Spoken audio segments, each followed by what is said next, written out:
नमस्कार दोस्तों, target with PS Parihar channel में आपका स्वागत है।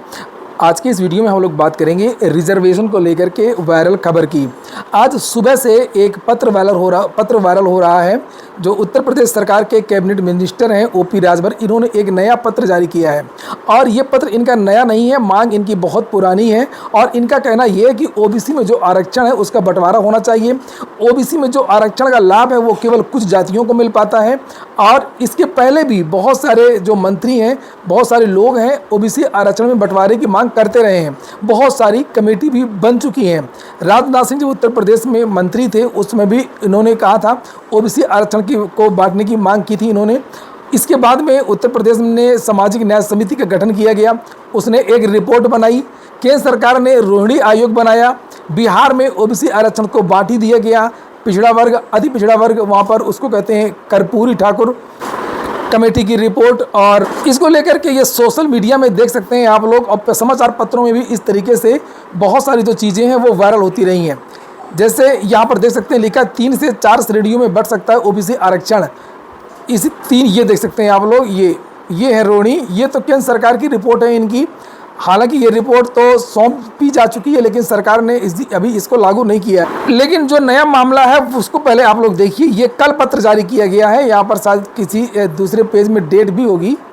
यहाँ पर ये कल पत्र जारी किया गया है ओम प्रकाश राजभर के द्वारा। पहले ये पत्र देख लीजिए, मंत्री जी ने क्या कहा। मंत्री जी की ये मांग बहुत पुरानी है।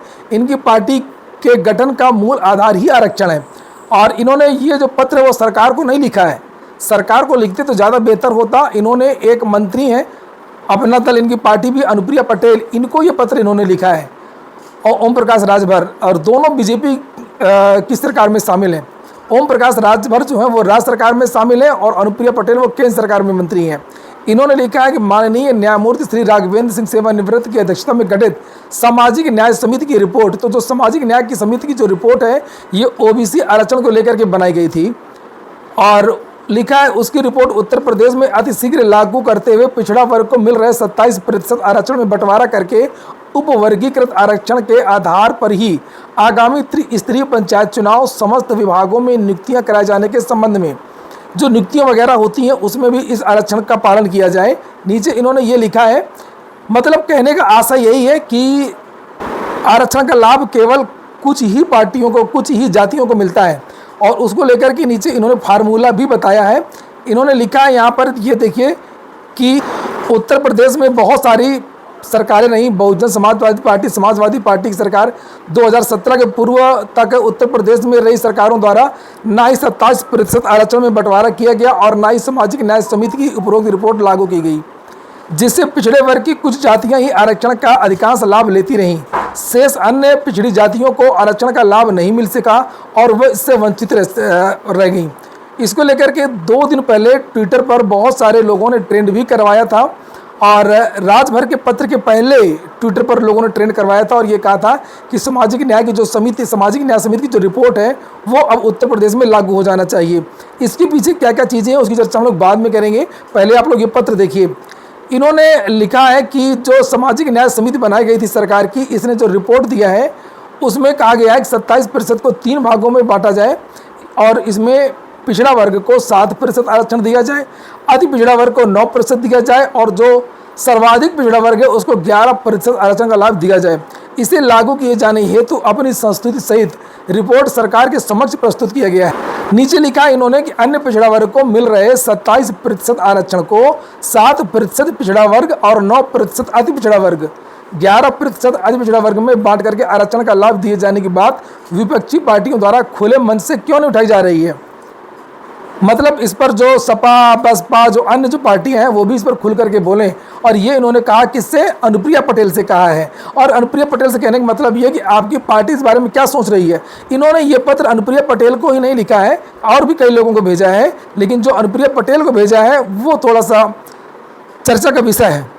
लिखा है नीचे कि रोहिणी आयोग का गठन हुआ तो इसका रिपोर्ट भी सरकार को प्राप्त हो चुकी है। पूर्व में राष्ट्रपति माननीय कोविंद जी के नेतृत्व में गठित समिति की रिपोर्ट में इसे लागू करने की बात कही गई है।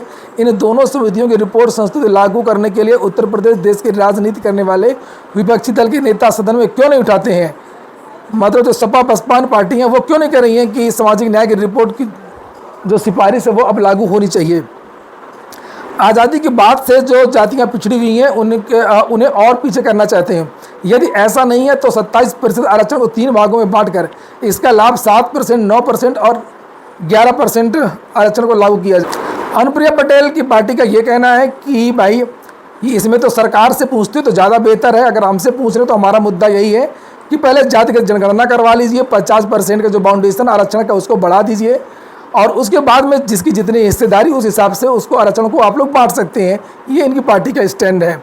ये पत्र इन्होंने भेजा किसको किसको? लालू प्रसाद यादव को भेजा, इन्होंने कांग्रेस को भेजा है, बीजेपी को भेजा है, मायावती को, अखिलेश को, संजय निषाद को और मीडिया वालों को। अब सोशल मीडिया में जो ट्रेंड हो रहा है इस समय, जो हैशटैग है रोहिणी कमीशन लागू करो, ये राजभर के पहले का ये ट्विटर ट्रेंड है। ये 2 दिन पहले ट्रेंड लोगों ने करवाया था, जो भी लोग हों, और इन्होंने यहाँ पर लिखा था कि ओबीसी का आरक्षण 97% हिस्सा जो है आरक्षण का लाभ केवल 25% जातियों को जाता है और 983 जातियाँ ओबीसी की ऐसी हैं जिनको कोई लाभ नहीं मिल पा रहा है। और यहाँ पर इस तरीके का एक देखिए ये फोटो वगैरह जो लोग वायरल कर रहे हैं, ये देख सकते हैं आप लोग। थाना प्रभारी नरेंद्र यादव, वीर सिंह, विपिन कुमार यादव, अवधेश यादव, सर्वेश यादव, सिंह, पचौरी, चहार, ये देख सकते हैं आप लोग। दीक्षित, ये कहने का मतलब इसमें ये है कि इसमें कोई ओबीसी नाई नहीं है, कुशवाहा नहीं है, केवट नहीं है और भी बहुत सारी ओबीसी की जातियां हैं, वो इसमें कुमार वगैरह वो नहीं। लोगों का ये कहना है कि राजभर ने ये अपने मन से नहीं लिखा है और इनसे लिखवाया गया है। बीजेपी हो सकता है कि चूंकि पीडीए का फार्मूला अखिलेश यादव लागू करना चाहते हैं, पीडीए को लामबंद करना चाहते हैं और उसकी तोड़ बीजेपी सोच रही है कि अब समय आ गया है कि ये जो अंतिम दिव्यास्त्र है उसको निकाला जाए और इसको 3 भागों में ओबीसी को बांट दिया जाए, ताकि जो दूसरी जो जातियां जिनको आरक्षण का लाभ वगैरह नहीं मिला है वो इनकी पीडीए से अलग हो जाए। यही फार्मूला नीतीश कुमार ने लागू किया था बिहार में, जो कि काफ़ी कामयाब भी रहा। यहाँ पर आप देख सकते हैं किसी ने ये लिखा है कि दृष्टि ओबीसी आरक्षण के असली हकदार ये कामगार जातियां हैं जो दिन रात मेहनत करके अपने परिवार का पेट पाल रहे हैं। कुम्हार, सुनार, कहार, ये देखिए ये जातियों का नाम लिखा हुआ है और ये तस्वीरें भी हैं इनकी हैं। और ये देखिए ये ओबीसी, ये नीचे और कोई अमन सिंह है, उन्होंने ये पोस्ट किया है और ये ट्विटर पर इस समय ट्रेंड में चल भी रहा है। रोहिणी कमीशन की रिपोर्ट में खुलासा हुआ कि ओबीसी आरक्षण का 97% हिस्सा सिर्फ 25% जातियों में और 983 जो जातियां वो वंचित हैं। ये देख सकते हैं आप लोग, अति पिछड़ा, ये देखिए। और ये देख सकते हैं आप लोग, ये देखिए कर्पूरी फार्मूला जो बिहार में लागू है, पिछड़ा वर्ग, अति पिछड़ा वर्ग। किसी ने एक और चीज़ें कही हैं कि जातिगत जनगणना करवाइए, उसके बाद में ओबीसी का वर्गीकरण करिए और लिखा कि ओबीसी में भी 2 प्रकार के हैं, एक हैं जमींदार ओबीसी जिनके पास ज़मीनें हैं और एक है भूमिहीन ओबीसी जैसे नाई, कुम्हार वगैरह। ये आप लोग देख सकते हैं, ये चीज़ें यहाँ पर चल रही हैं। आप लोगों के क्या विचार हैं आप लोग कमेंट बॉक्स में कमेंट कर सकते हैं। और वहीं पर बहुत सारे कुछ ऐसे लोग हैं जिनका ये कहना है कि ओबीसी की कुछ जातियों को अब आरक्षण से बाहर कर देना चाहिए, ओबीसी से बाहर कर देना चाहिए, इन जातियों को सामान्य वर्ग में भेज देना चाहिए। और सामान्य वर्ग में भी आरक्षण रहता है 10%, जिसमें से इनको भी लाभ मिल सकता है, सबको लाभ मिल सकता है जिनके पास पैसे नहीं है या जो लोग गरीब हैं। ये देख सकते हैं आप लोग। और ये मांग संजय सिंह ने एक बार की भी थी, ये देखिए आप लोग। यादव, कुर्मी, जाट आदि जमींदारों से कम कैसे कम्पीट कर पाएंगे, रोहिणी कमीशन लागू करो, ये देख सकते हैं। बहुत सारे लोग लगातार जो है वो ट्विटर पर ट्रेंड कर रहे हैं।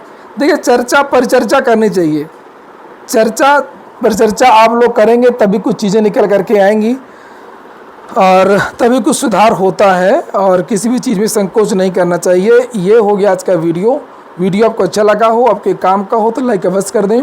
जिन छात्रों ने चैनल को सब्सक्राइब न किया हो सब्सक्राइब कर लें। पूरा वीडियो सुनने के लिए बहुत बहुत धन्यवाद।